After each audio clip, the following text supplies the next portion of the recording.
Hello दोस्तों, स्वागत है आज की मेरी इस वीडियो में। मैं आज लेकर आ गया हूं 2023 का कंप्यूटर का पेपर, जो आपका कल 21 फरवरी को पेपर आने वाला है। वही पेपर मैं यहां पर लेकर आ गया हूं। बहुत मुश्किल से पेपर मिला है, तो चलिए शुरू करते हैं। इसका फुल सॉल्यूशन इस वीडियो में मैं लेकर आया हूं। तो चलिए, यहां पर खंड आ दिया गया है। तो अगर आप सबसे पहले चैनल पर पहली बार आए तो चैनल को सब्सक्राइब कर लीजिए और वीडियो को भी लाइक कर दीजिए और अपने दोस्तों में वीडियो को शेयर कर दीजिए, क्योंकि ये जो आपका पेपर है बहुत ही इंपॉर्टेंट है और कल आने वाला है, तो इसको आपको पढ़ना बहुत ही जरूरी है। तो यहाँ पर आप देख लीजिए, खंड आ दिया गया है।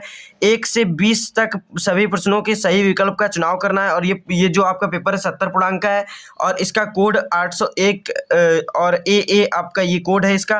फिर यहाँ पर आप देख लीजिए, प्रश्न नंबर 1, निम्न में से कौन सा हार्डवेयर नहीं है। तो यहाँ पर आपको बताना है, पहले प्रश्न में विकल्प चुनाव करना है कौन सा हार्डवेयर नहीं है। तो यहाँ पर सीपीयू आपका सॉफ्टवेयर हार्डवेयर है, फिर आपका रैम भी हार्डवेयर है, विंडोज़ जो है ये आपका सॉफ्टवेयर है और मोडेम भी हार्डवेयर है। तो यहाँ पर आपका राइट विकल्प हो जाएगा जो है सही, वो है सी नंबर, विंडोज़। फिर कंप्यूटर की गति की इकाई क्या है। तो यहाँ पर MIPS होता है, मिलियन इंस्ट्रक्शंस पर सेकेंड। ये आपका राइट आंसर हो जाता है। यहाँ पर कंप्यूटर की गति का जो आपकी इकाई है वो ए ऑप्शन हो जाता है, MIPS। फिर यहाँ पर आपका तीसरा प्रश्न दिया गया है, कौन सी डिवाइस मॉड्यूलेशन तथा डीमॉड्यूलेशन क्रिया को करती है। तो यहाँ पर आपको सही विकल्प हो जाता है, मोडेम जो होता है वो मॉड्यूलेशन एंड जो आपका डीमॉड्यूलेशन की क्रिया को करता है। फिर आपका चौथा प्रश्न हो जाता है, किस प्रसारण में प्रसारित हो रहे प्रत्येक कैरेक्टर के आगे स्टार्ट बिट तथा स्टॉप बिट लगी होती है। तो यहाँ पर आपका जो प्रसारण होता है असिंक्रोनस जो प्रसारण होता है उसके आगे स्टार्ट बिट और स्टॉप बिट लगा होता है। फिर आपका पांचवा प्रश्न दिया गया है, निम्न में से कौन सा संचार माध्यम नहीं है। तो आपको यहाँ पर बताना है कौन सा संचार माध्यम नहीं है। तो यहाँ पर पहला ऑप्शन दिया गया है टेलीफोन लाइन, फिर कोएक्सियल केबल जो है, फिर फाइबर ऑप्टिक्स, फिर मॉडेम। तो यहाँ पर आपका जो राइट आंसर है वो मॉडेम है, ये आपका संचार का माध्यम नहीं है। फिर कंप्यूटर संचार में किस तरह का संचार होता है। तो कंप्यूटर संचार का जो आपका है वो आपका ये छठवें का विकल्प नंबर ए, यहाँ पर आपका सिंप्लेक्स हो जाता है। कंप्यूटर संचार में किस तरह का संचार होता है। तो सिंप्लेक्स संचार इसमें होता है, कंप्यूटर संचार में सिंप्लेक्स संचार होता है। फिर सातवां क्वेश्चन आपका है, यहाँ पर किस नेटवर्क का प्रसार क्षेत्र सबसे कम होता है।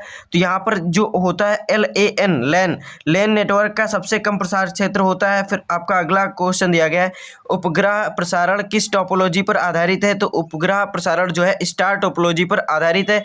फिर आपका अब हम बढ़ते हैं अपने अगले प्रश्न की तरफ, जो आगे आपके क्वेश्चंस दिए गए हैं उनकी तरफ। तो यहाँ पर आप आगे क्वेश्चंस देखेंगे तो ये पहला आपका 9वां वाला क्वेश्चन दिया गया है, वेब ब्राउज़र क्या है। तो वेब ब्राउज़र क्या है यहाँ पर आपको बताना है। तो ये है सॉफ्टवेयर प्रोग्राम। वेब ब्राउज़र जो है वो है सॉफ्टवेयर प्रोग्राम। तो यहाँ पर आपका अगला प्रश्न दिया गया है, प्रश्न नंबर 10, फाइल ट्रांसफ़र किस USI लेयर का फंक्शन है। तो यहाँ पर आपका जो फाइल ट्रांसफ़र होता है वो ट्रांसपोर्ट USI लेयर का फंक्शन होता है ये आपका। फिर है लाइनक्स OS का मूल भाग क्या कहलाता है।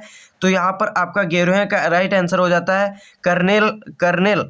तो ये आपका राइट आंसर हो जाता है। फिर 12वां क्वेश्चन आपका दिया गया है, लाइनेक्स किस ऑपरेटिंग सिस्टम के समतुल्य है। तो लाइनेक्स जो होता है वो आपका यहाँ पर विंडोज़ जो ऑपरेटिंग सिस्टम है उसके समतुल्य होता है। फिर आपका यहाँ पर दिया गया है अगला प्रश्न 13वां नंबर, हेल्प क्रिया के लिए कौन सी फंक्शन की उपयोग की जाती है। तो कौन सी फंक्शन की आपको उपयोग की जाती है। तो F1 जो होती है हेल्प क्रिया के लिए उपयोग की जाती है। फिर TCP और IP जो आपका है TCP IP क्या है। तो यहाँ पर आपका TCP और IP जो है वो है प्रोटोकॉल होता है। फिर आपका 15वां क्वेश्चन दिया गया है, लाइनेक्स में इंसर्ट मोड से कमांड मोड में जाने के लिए किस की का प्रयोग होता है। तो यहाँ पर ESC जो है एस्केप, इस की का आपका प्रयोग होता है लाइनेक्स से इंसर्ट मोड में से कमांड मोड में जाने के लिए एस्केप का आपका प्रयोग होता है। फिर 16वां प्रश्न आपका दिया गया है, लाइनेक्स में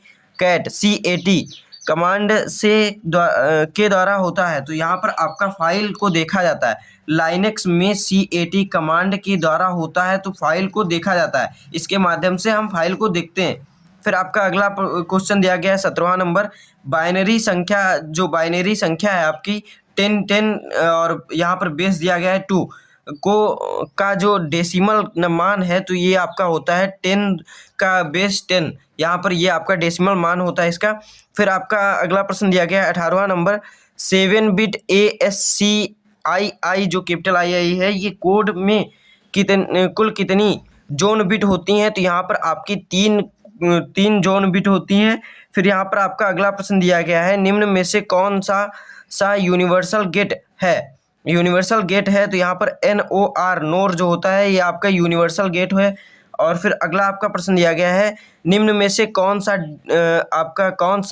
डिक्लेरेशन गलत है? तो यहाँ पर कौन सा आपका डिक्लेरेशन गलत है ये आपको बताना है। तो INTX और ये Y आपका ये जो है ये गलत है, डिक्लेरेशन ये गलत है। तो आपका यहाँ तक बहुविकल्पी प्रश्न जो 20 होते हैं वो वाले कंप्लीट हो जाते हैं। फिर यहाँ से आपका खंड बा वर्णात्मक आपका विवर्णात्मक क्वेश्चन स्टार्ट होते हैं। तो यहाँ पर आप देख लीजिए, इस तरीके से निम्न का संक्षिप्त में उत्तर देना है। तो यहाँ पर 1 से 10 तक प्रश्न है और सभी 1-1 नंबर के ये भी हैं। फिर आपके यहाँ पर दूसरा है निम्न का उत्तर दें, तो यहाँ पर आपके 2-2 नंबर के 5 प्रश्न दिए गए हैं। फिर इसके आगे 12वां प्रश्न है, सभी प्रश्नों का उत्तर दीजिए। तो ये भी 2-2 नंबर के प्रश्न हैं, ये भी 5 प्रश्न हैं, ये भी 10 नंबर के। फिर आपका निम्न का उत्तर दीजिए, इसमें भी आपको 4 प्रश्न का हल करना है। तो यहाँ पर आपको 3-3 अंक के हैं, या ये 12 अंक के क्वेश्चन हो जाते हैं। तो इस तरीके से आपका ये पेपर खत्म हो जाता है। अगर आप चाहेंगे इसका भी सोल्यूशन मैं करके दूं, ये वाले जो आपके क्वेश्चंस बचे हुए हैं और इनके मैं बहुविकल्पी क्वेश्चंस का बता दिया हूं। तो जैसा आप इसमें परफॉर्मेंस इस वीडियो का आप देंगे, जितना लाइक और जितना शेयर आप करेंगे, उससे जल्दी बहुत जल्द आपका ये सोल्यूशन जो है मैं अपलोड कर दूंगा। तो मिलते हैं अगले वीडियो में, तब तक के लिए धन्यवाद।